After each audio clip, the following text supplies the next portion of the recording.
Daily life in Rome. Main idea. The rich and poor had very different lives in Rome, as did men and women.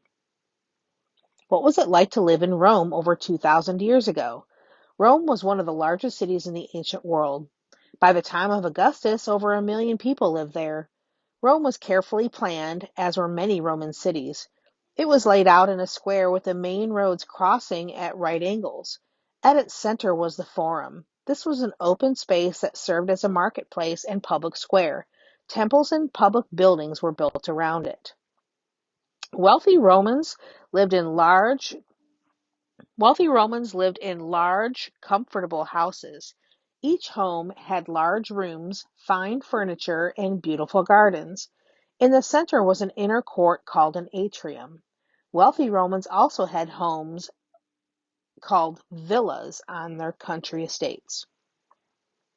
The city of Rome was crowded, noisy, and dirty. People tossed garbage into the streets from their apartments, and thieves prowled the streets at night. Most people in Rome were poor. They lived in apartment buildings made of stone and wood. High rent forced families to live in one room. Roman apartments were up to 6 stories high. They often collapsed because they were so poorly built. Fire was a constant danger because people used torches and lamps for lighting and cooked with oil. Once started, a fire could destroy entire blocks of apartments. To keep the people from rioting, the Roman government provided bread and circuses, or free grain and shows. Romans of all classes flocked to the chariot races and gladiator contests. Gladiators fought animals and each other. Most gladiators were enslaved people, criminals, or poor people. Gladiators were admired much like sports heroes are today. What was family life like? Family life was important to the Romans. Their families were large. They included not only parents and young children, but also married children and their families, other relatives, and enslaved servants. The father was the head of the household. Called the paterfamilias, or father of the family, he had complete control over family members. For example, he punished children severely if they disobeyed. He also arranged their marriages. In some cases, the paterfamilias made sure his children were educated. Poor Romans could not afford to send their children to school. Wealthy Romans, however, hired tutors to teach their young children at home. Some older boys did go to schools where they learned reading, writing, and rhetoric, or public speaking. Older girls did not go to school. Instead, they studied reading and writing at home. They also learned household duties. Between the ages of 14 and 16, a Roman boy celebrated becoming a man. He would burn his toys as offerings to the household gods. Then he would put on a toga, a loose-fitting robe that Roman men wore. Once he came of age, a man might join his family's business, become a soldier, or begin a career in the government. Roman women did not become adults until they married. A woman usually wore a long flowing robe with a cloak called a paya. Women in Rome. Women in early Rome had some rights, but they were not full citizens. The paterfamilias looked after his wife and controlled her affairs. However, he often sought her advice in private. Women had a strong influence on their families, and some wives of famous men, including emperors, became well known themselves. For example, the Empress Livia, wife of Augustus, had a say in Rome's politics. She was later honored as a goddess. The freedoms a Roman woman enjoyed depended on her husband's wealth and standing. Wealthy women had a great deal of independence. They could own land, run businesses, and sell property. They managed the household and had enslaved people do the housework. This left the women free to study literature, art, and fashion. Outside the home, they could go to the theater or to the amphitheater, but in both places they had to sit in areas separate from men. Women with less money had less freedom. They spent most of their time working in their houses or helping their husbands in family-run shops.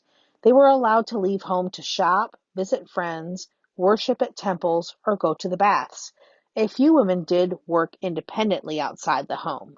Some served as priestesses while others worked as hairdressers and even doctors.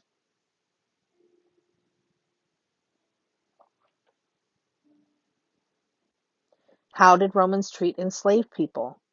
Slavery was a part of Roman life from early times, but the use of slave labor grew as Rome took over more territory. Thousands of prisoners from conquered lands were brought to Italy. Most spent their lives performing slave labor. By 100 BC, about 40% of the people in Italy were enslaved. Enslaved people did many different jobs. They worked in homes, fields, mines, and workshops. They helped build roads, bridges, and aqueducts. Many enslaved Greeks were well educated. They served as teachers, doctors, and artisans. For most enslaved people, life was miserable. They were punished severely for poor work or for running away. To escape their hardships, enslaved people often rebelled. In 73 BC, a slave revolt broke out in Italy. It was led by a gladiator named Spartacus. Under Spartacus, a force of 70,000 enslaved people defeated several Roman armies. The revolt was finally crushed 2 years later. Spartacus and 6,000 of his followers were crucified or put to death by being nailed to a cross. Roman religion. The ancient Romans worshipped many gods and goddesses. They also believed that spirits lived in natural things such as trees and rivers. Greek gods and goddesses were popular in Rome, although they were given Roman names. For example, Zeus became Jupiter, the sky god, and Aphrodite became Venus, the goddess of love and beauty. Roman emperors were also worshipped. This practice strengthened support for the government. Romans honored their gods and goddesses by praying and offering food. Every Roman home had an altar for their household gods. At these altars, the head of the family carried out rituals. Government officials made offerings in temples. There, the important gods and goddesses of Rome were honored. Some Roman priests looked for messages from the gods. They studied the insides of dead animals or watched the flight of birds looking for meaning.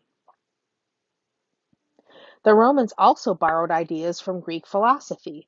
For example, they borrowed and modified the Greek philosophy of Stoicism. For Romans, however, Stoicism was not about finding happiness through reason like it was for the Greeks. Instead, Stoicism encouraged Romans to live in a practical way. Stoic philosophers urged people to participate in public affairs, to do their civic duty, and to treat conquered peoples well. As the empire grew larger, Romans came into contact with other religions. These religions were allowed as long as they did not threaten the government. Those that did faced severe hardships. You will read about one of these religions, Christianity, in the next chapter. Contrast. Compare the life of upper class women to women of other classes.